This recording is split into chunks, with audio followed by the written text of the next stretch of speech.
Lecture 5, Descartes' Dream of Perfect Knowledge.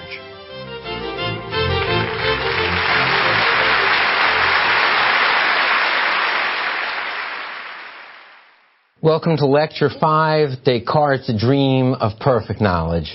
What an extraordinary figure René Descartes is. In the 17th century, the struggle in European thought is above all else the struggle between Aristotelians and, as they are known, Cartesians, from Cartesius, the Latin name of Descartes, under which he publishes. René Descartes sought nothing less than to reconstruct all of human knowledge and to give us perfect knowledge of all things knowable.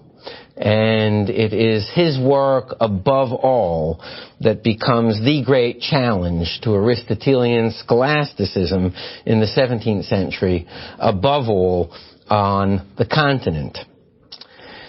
In Western philosophy, there has always been one ultimate vision, that one could know things in themselves as they really are.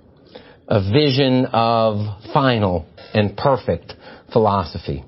In Plato's Republic, Plato gives the human race as sitting in a cave, and real things pass outside of that cave door, and the sun reflects their shadows upon the walls of the cave.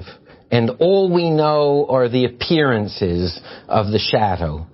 The philosopher in that image is the person who steps outside of the cave, who looks at the real things as they are in the world. And if he is not blinded by the sun, he sees them as they really are. Though when he returns to the cave, chances are people will speak of him as a madman. Descartes' dream was that we indeed could leave that cave and achieve perfect knowledge, both of the nature of being and of the nature of causes. Descartes' appeal was across the spectrum of disciplines and thought in 17th century Europe.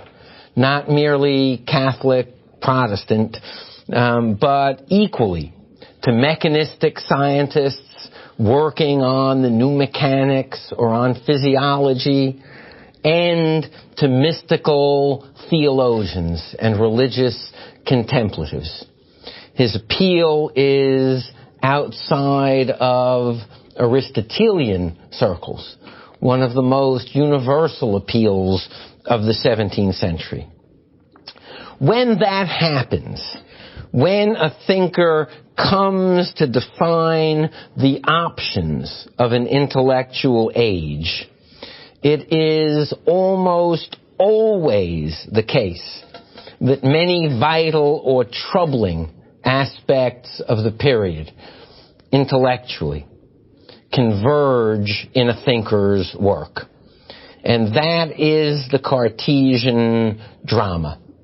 That in the minds of so many, drawn to him from so many different deep dilemmas of the 17th century, he provides satisfying answers and arouses extraordinary enthusiasms. What are the problems converging in the 17th century mind to which, for his contemporaries, Descartes responds? First, there is the epistemological crisis posed by the Reformation itself. Before the Reformation, there is an ultimate authority in the intellectual world, the Church. And that Church, in the end, because it is the infallible embodiment of the apostolic succession, it is inspired by the Holy Spirit, that church is able to be a final arbiter, a final court of appeal. The Reformation, if you think about it, raises a remarkable question. Here we have two and then more than two churches, each claiming to have a correct understanding of God's truth and revelation. Obviously, it begs the question to say we will give final authority to one or the other. That's the very issue in dispute. So the question is, and this is the epistemological crisis bequeathed by the Reformation, what is a criterion of truth that allows one to determine the truth or falsity of mutually exclusive claims? Very much as a part of that crisis, there is as well in the 16th century a great revival of classical ancient Greek skepticism. Skepticism in philosophy has a very formal meaning, namely that nothing may be known with certainty, neither from experience or logic. Nothing may be known with certainty. In the 16th century, the revival of Greek skepticism, which proceeds apace in the 17th century, is a striking event, both in the world of publishing, it's a great success, and in intellectual life. And the heart of the revival of Greek skepticism is on the problem of criterion of truth. And it can be stated simply. I ask you, how do you know something is true? And you give me your criterion. I know something is true when it meets that set of circumstances. And I say, but how do you know that your criterion of truth is true? And now you need a criterion for a criterion of truth. But then I merely ask, well, how do you know that your criterion for a criterion of truth is true? And we're in a problem of infinite regress. Every claim of truth entails a criterion of truth, but how do you know your criterion of truth is true? And you're in an infinite regress culminating in skepticism. That skepticism, as one might imagine, has extraordinary appeal among the young in Europe.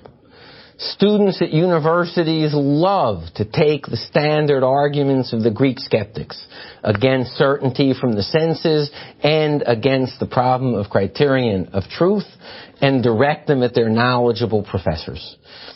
It's a great experience to apply Greek skepticism to someone who might know more than you. And European intellectuals and teachers, professors, and clergy write with increasing frequency and a certain anxiety, if not anguish, about the appeal of skepticism to the young, and they associate it with the desire to be free of all authority. It's given the name libertinism, and it takes a particularly dramatic form because of the revival of one Greek skeptic, a man by the name of Pyrrho, hence the school of thought known as Pyrrhonism, which argues that not even the skeptical proposition that nothing may be known with certainty is certain. In short, Pyrrhonism is skepticism taken to an ultimate degree. So we have the epistemological crisis of the Reformation, the revival and appeal of classical skepticism, and the specter of what is known as Pyrrhonism and libertinism. How do we fix, in an age of contentious debate, a criterion of truth? Fourth, we have the Neo-Pythagorean revival, the sense of truth to be known by a quantitative, not qualitative understanding of physical phenomena. And fifth, we have, as you've seen already from such a diversity of schools of thought, the assault upon Aristotle. Descartes' work responds to all of these converging obsessions of the 17th century. In two works, his Discourse on Method and his Meditations on First Philosophy, Descartes electrifies a generation of readers. He is convinced that thinkers attempting to defend the notion of truth have not gone far enough. They beg the question. They say in effect, well, we know it's true. They don't give skepticism its full due. And he is convinced that the only way to overcome skepticism is to state it even more dramatically, to doubt even more dramatically than the skeptics would doubt. What is known as Descartes' hyperbolic doubt. And so he argues, one, in terms of sensory knowledge, the senses are deceptive. A twig looks straight out of water, bent in water. But even if one thought of overcoming those, we can't even distinguish between when we're dreaming and when we're awake. And we've all had the experience of dreaming and saying, but I'm awake. This actually is happening. If one can't distinguish between dream and wakefulness, how in the world establish any truth on the basis of experience? But what of logic? What of logic? Well, Descartes says, and here he goes yet beyond the skeptics in providing a skepticism that he wishes to overcome. How could I be wrong in logic? And Descartes says in his ultimate answer, imagine that there were a supreme evil genius, a supreme wicked being who devoted omnipotent powers to deceiving you. Even adding 2 + 2, could he not make you inattentive before you give the final answer? Could a supreme evil being not lead to even errors at the most elementary levels of logic? How to overcome that doubt? For Descartes, the only way to overcome that doubt would be to find a proposition that literally could not be doubted. And then if we found an indubitable proposition that could not be doubted, if we found out what made it true, what made it indubitable, we would have our criterion of truth. Well, I can doubt that 2 + 2 = 4. I can doubt whether I'm sleeping or waking. I can doubt whether I'm really here or not here. I could doubt whether I exist or don't exist, that I myself could be a dream to me. But wait a minute. If I'm wrong, I must exist to be wrong. If I'm right, I must exist to be right. If I doubt, I must exist to doubt. In short, if I think, I must exist. Cogito ergo sum. I think, therefore I am. It cannot be doubted. There is no hypothesis whatsoever, not even the evil demon hypothesis, that can overcome the indubitability of I think, therefore I am. Now, I don't know if anything else is true, but I know that I exist as a thinking being. I may not have a body. That might be all illusion. There might not be a world out there. That might not be all illusion. But I exist because I think, therefore I am. What makes that proposition true? Descartes analyzes it to the conclusion that 2 things make it true. One, it is clear, by which he means it is self-evident. The moment the mind addresses it, the mind must acknowledge its truth. You can't even come up with a hypothesis that would make it false. It is self-evident, and two, it is distinct. It is dependent on no other thing being true. There's nothing else that it depends upon. So if I want my criterion of truth to be at the foundation of my reconstruction of the knowledge, my knowledge of the world, I need a series of clear and distinct ideas, self-evident and independent of any other proposition. Now, Descartes, shockingly at the beginning, said, I even can doubt of God. And he introduced the major moment of doubt in his system with the hypothesis that there could be a supreme evil being. So for Descartes, the next test of his system of clear and distinct truth is, does it prove the existence of God? And Descartes offers two proofs of the existence of God. And he believes that both are self-evident and indubitable and independent of any other truth. They cannot be doubted. His first proof is that an idea has two aspects. One, it's a modification of a human mind. It's a thought we have.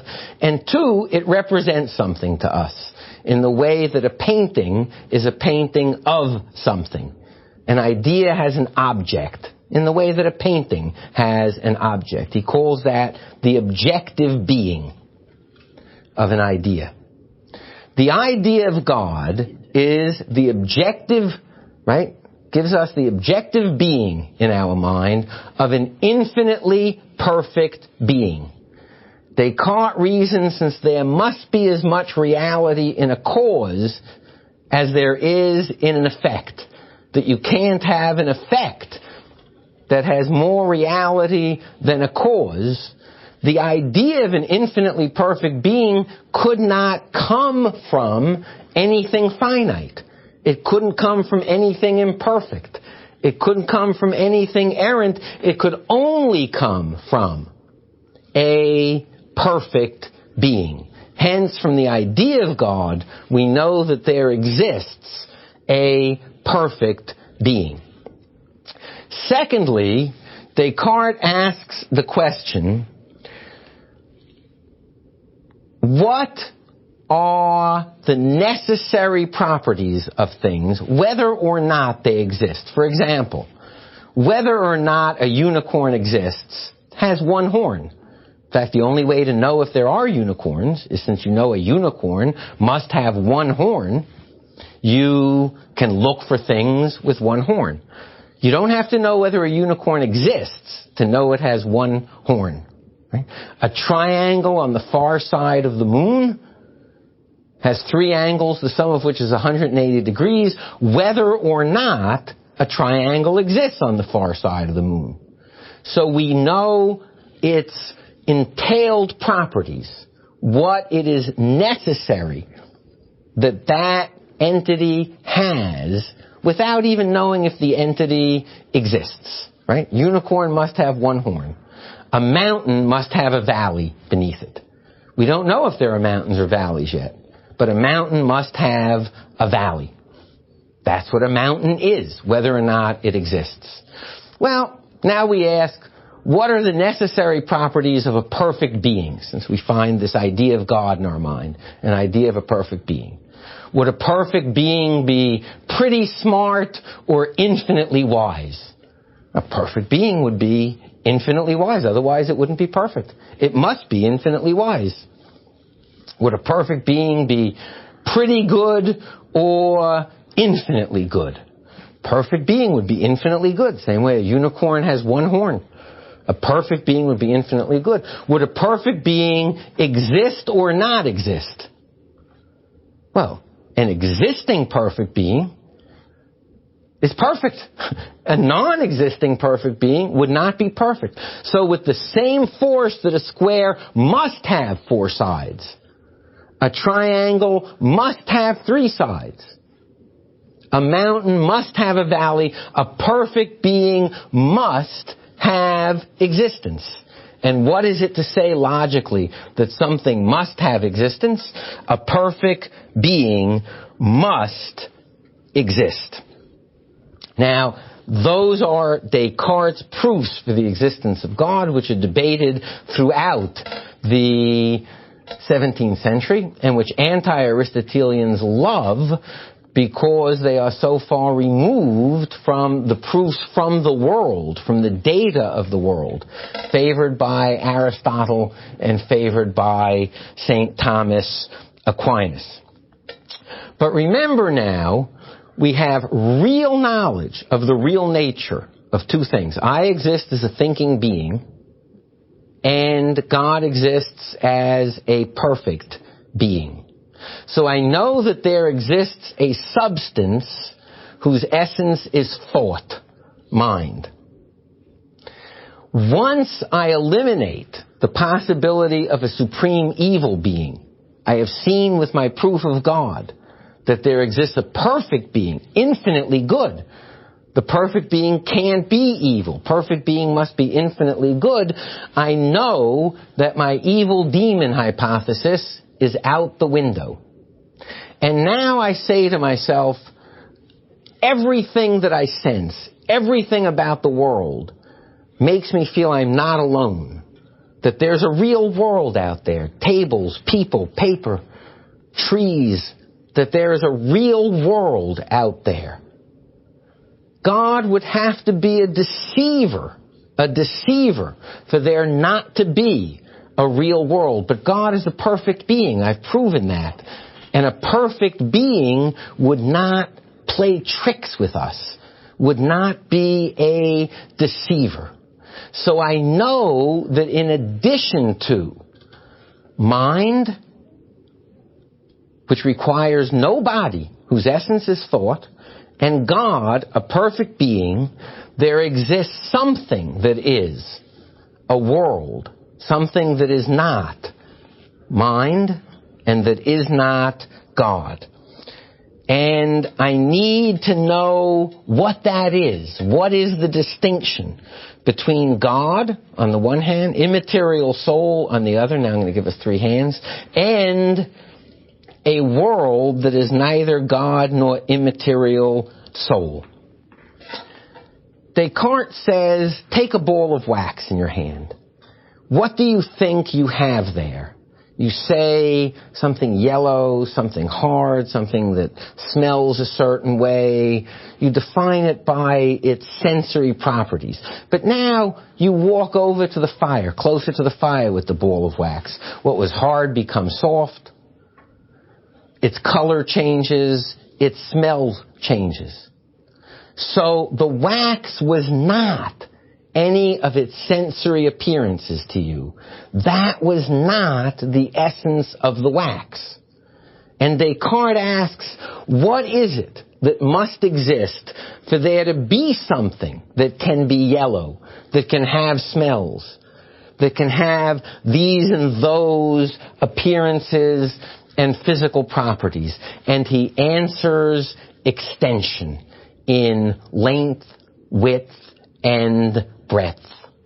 In short, there are three fundamental entities that constitute reality. God, uncreated, the perfect being, who has created two distinct entities.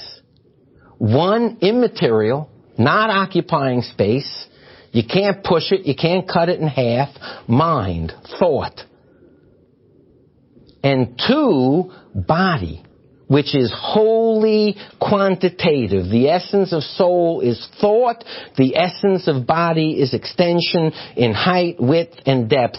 Now, what can be known about extension? Here, Descartes reached the same conclusion essentially reached by Galileo. The physical world is dimension, motion, and the mechanisms of matter, touching and communicating force to matter. That which occupies space can only be affected by that which occupies space. The physical world is matter communicating force and motion to matter. Indeed, Descartes makes a further metaphysical deduction. He says, God being a perfect being, and matter being in motion, communicating motion, mass to mass, God set matter in motion, and God has a fixed, immutable will. Hence, nature operates by matter in motion according to fixed mechanical laws, from which, without a single experiment, Descartes deduces inertia. Things at rest remain at rest, things at motion remain in motion unless acted upon by another force. The task of a new science, then, is to discover the laws, the mechanisms, and the effects of matter in motion. The appeal of this system, worked out further in metaphysical works and in physical works and in physiological works, is something singular and extraordinary in the 17th century. And it leaves us with the profound Cartesian legacy of his work, many aspects of which remain vital parts of contemporary thought. First, dualism, the belief that we inhabit a universe that is composed of two distinct realities, two distinct substances, mind and matter, body and spirit. Two, that in what pertains to matter, all matter whatsoever, there are natural mechanisms such that the goal of a science other than theology or metaphysics is understanding the mechanisms of matter in motion. Three, it bequeaths to Western philosophy the mind-body problem, because it follows from Cartesian philosophy that mind and body should not interact, but in human beings they do. Watch, my independent will says up, and there goes matter, up. My independent will says down, it goes down. I can be perverse, up, and I move it down, because I have freedom of the will. That interaction of mind-body, known in philosophy as the mind-body problem, will haunt Western philosophy after Descartes. And fourth, and crucial to understanding Cartesianism in the 17th century, it is part of Descartes' legacy that there will be a ferocious assault on all beliefs that are premised upon matter being affected by immaterial things. The Cartesians will lead the assault on what they see as superstition and witchcraft belief. For a Cartesian, what happens in the mind and will is of immaterial, spiritual nature. But what happens in the world of matter and motion is purely physical. Crop failure is not from a charm or a curse or a prayer. Illness and health are not from spells and witchcraft. Poisoned wells are material events. Comets are not omens of things of which we should be afraid. Comets are matter in motion. The implications of Descartes for authority are dramatic. He overthrows Aristotle in the minds of his followers, and he invites metaphysical philosophy to begin with absolute doubt, giving human reason an absolute right to seek certainty before belief. and he invites the reconstruction of all of our knowledge of the physical world based upon the mechanics of matter in motion, demanding a plant physiology, an animal physiology, a physiology of the body, and a pure physics of natural phenomena, and denying that anywhere except in the human being, matter and spirit interact at all. He leaves his followers with a great dream of perfect knowledge, complete and evident.